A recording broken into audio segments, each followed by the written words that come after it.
Good to see you, awesome learners! Welcome to HACED Education here in the Philippines. For today, I will be your instructor. I am your teacher, Hani. And for today, we will discuss about dreaming fair politics. What is a politics? It is a politics that serves to find fair solution when a problem arises between people. If you love sharing your thoughts, opinion on different issues here in the world, you might love politics. Did you know, kids, that some of the politic issues are on a small scale, and some of the issues are on the state or let's say national level? A simple way to define what is politics, it is an activity that exercises the power of the people to govern a society or a country. We have school elections. All organizations of all sizes, whether it is a school, company, or any institution, needs a leader. We need a quality leader that treats people fairly and with respect. A student representative is elected to lead a class. Now, even if you vote for different candidate, you have to respect the winner student representative, and also as vice versa, student winner representative may also respect the views of the minority. Student representative is a link or let's say bridge to a student and a teacher to make sure that everyone's voice will be heard and improve the school. Now, we have what we call our student council. Student council is an organization where plans are being discussed.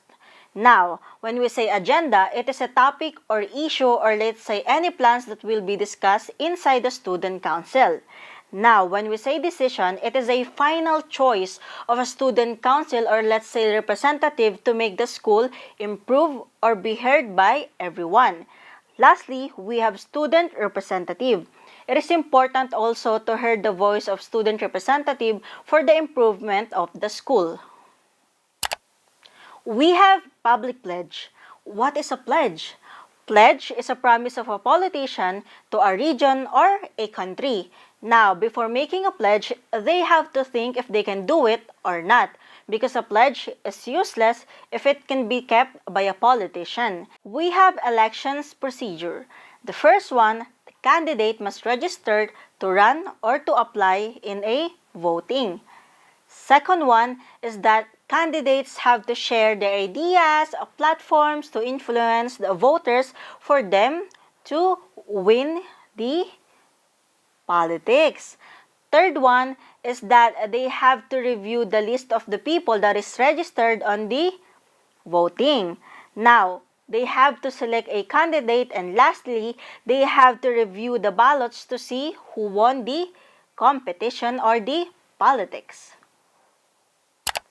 Now, in the flower of the democracy, did you know that an election is often known as the flower of democracy because they elected representative or right person to be in the position to run a government or our country. Of course, in a democracy government, people have the power to vote for a position or people have the power to vote a person to be in a position in a government. We have three kinds of election. The first one is secret election where votes or ballots are being anonymous. The second one is equal election, which is one person is equal to one vote. The last one is direct election, where votes are directly entered by a voters themselves in a box. To add an information, voters can also use postal or let's say absentee votes when they are away in their own country. Some countries are allowing overseas citizens to vote in their own embassy. We have also what we call exit poll. Of course, after an individual to vote in a room, someone can ask them who they vote to predict if who gonna be the winner of the politics. Now, let's define what is democracy. Democracy is a kind of system of the government where people exercise their rights to change our country or the government. Also, citizens should be protected equally by the law. In democratic ideology, people should be treated with respect and dignity. Of course, natural rights should be given to human that being a human or a person can demand a respect. Second one is people are free to make their own decision. The third one, of course, though the results may not be the same, everyone is given an equal opportunity to his or her ability.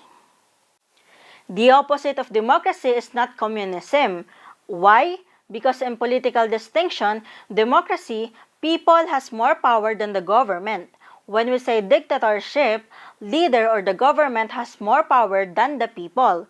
In economic distinction, communism, there is no difference between poor and the rich people. When we say capitalism, private owners controlled by the country's trade and industry for their own profit.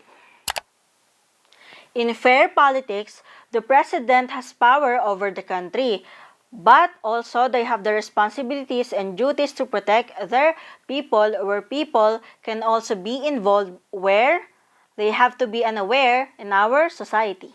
Fun fact, the leader of an executive branch is what we call the president.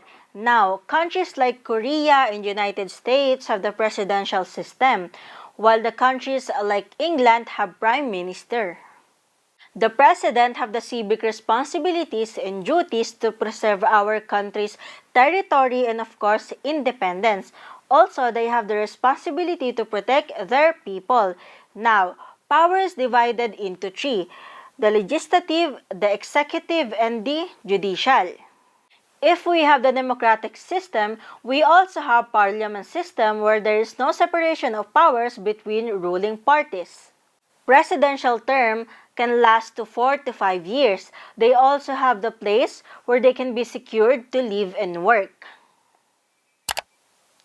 In a politics, they have what we call summit talks. These are the top officials meeting from more than 2 to 3 countries where they are discussing common conflicts or issues in their country. In these summits, officials also promise to exchange technologies, resources, and let's say culture and try to resolve conflicts between two countries or more than. We have the media and the public opinion. Mass media has a great impact on the information of public. People or a lot of people are rely on it, even without thinking if it is true or false, or let's say fake news. Public opinion is what most people in a country think about of an issue.